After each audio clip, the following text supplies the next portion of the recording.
Welcome back. It's Melanie or She Should Scrapper. So today I am back with a 2-page layout using the Crisp Air Scrapbooking workshop, and I am going to be doing project 1.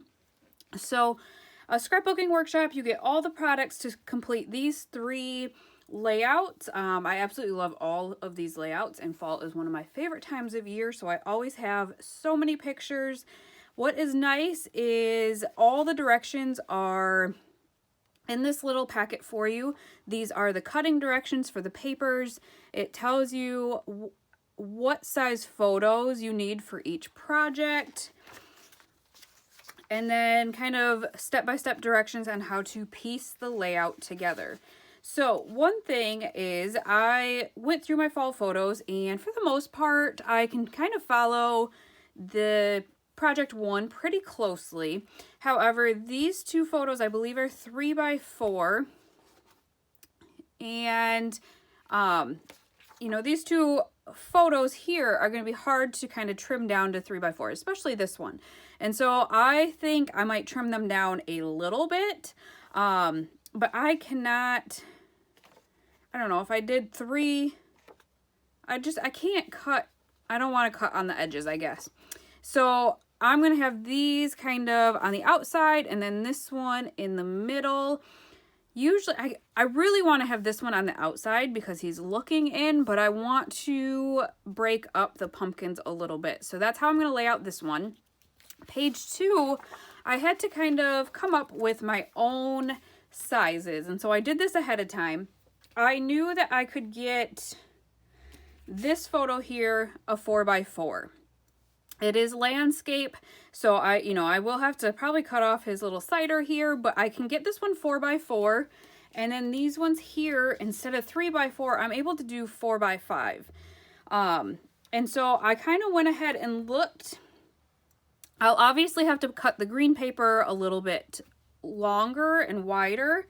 However, I looked at this little journaling card. Sometimes the journaling cards will be like a die cut and already sized out for you. However, this one here you just cut out of a piece of white daisy, so I am able to kind of size that however I want it as well. So I think I'll do 2 4x4 and 2 4x5.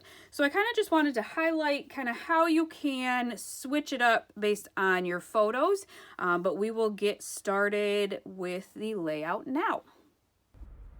So for whatever reason, I decided to start with page 2. Sometimes I just decide to do this even when I'm not following directions. Sometimes it just happens that page 2 seems easier for me.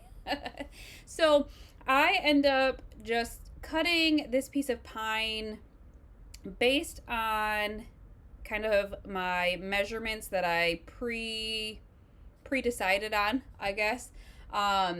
And so I just wanted to make sure that I had enough of the pine around the photos to show. And so then I have to just go ahead and trim down all of my photos here, along with my piece of white daisy for journaling.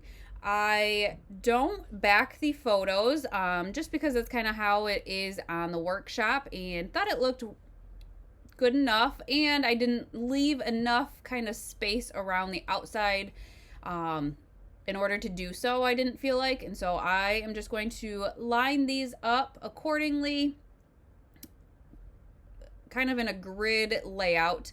And then I had to really figure out that leaf paper on the outside. It just was not going to work with the size that they suggested. So instead, I just made sure that I had just a little bit of a border all around the pine paper.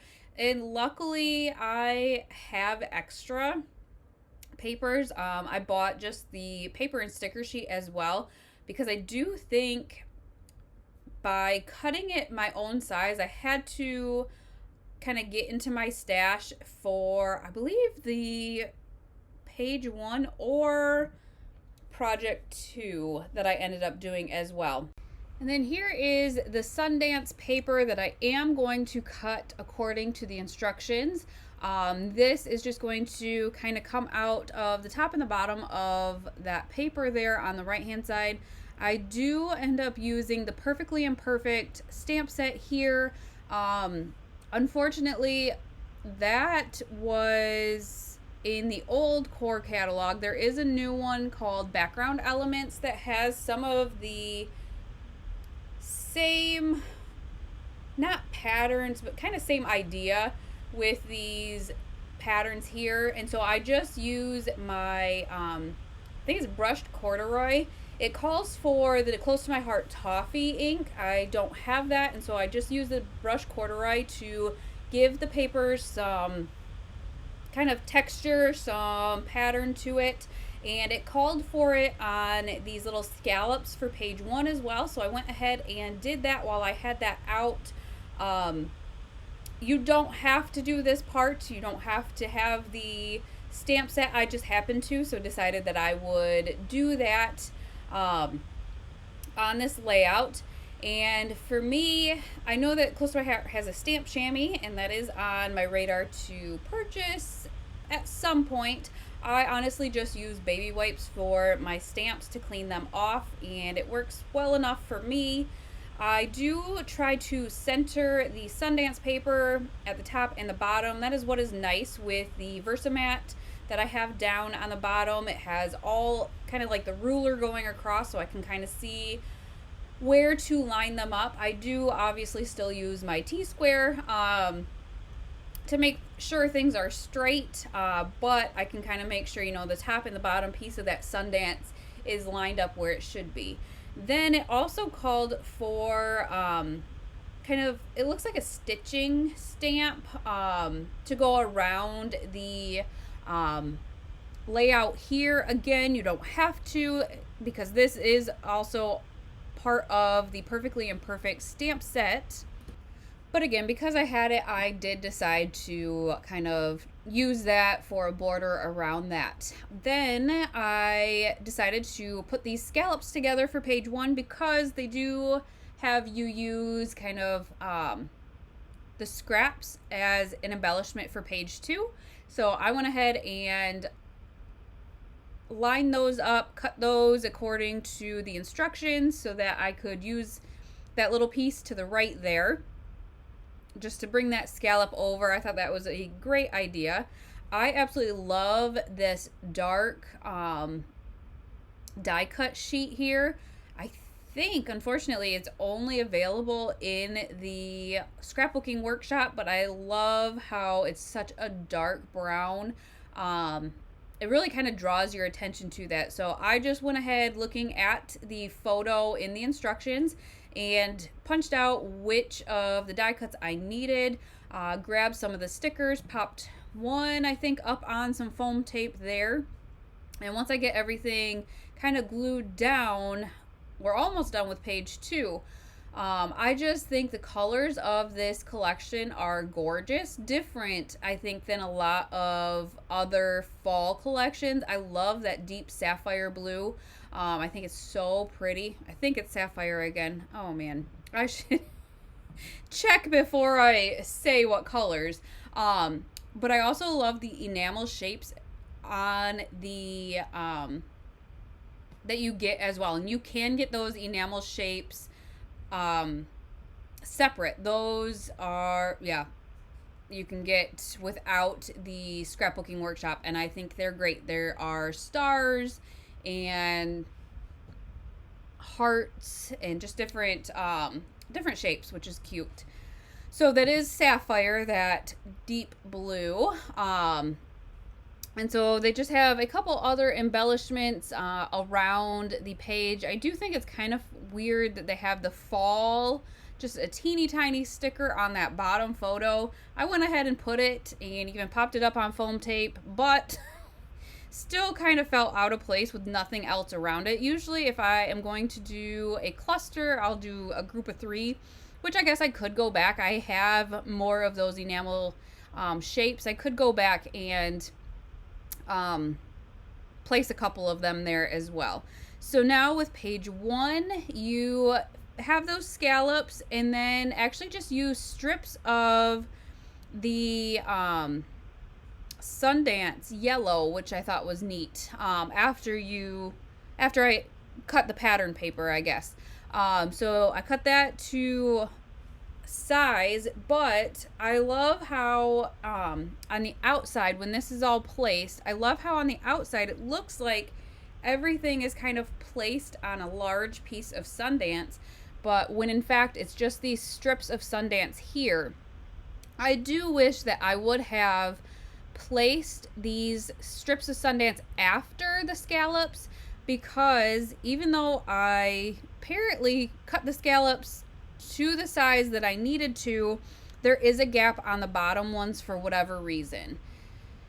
So now I am going to use that same kind of stitching stamp along the outside edges of this first page as well.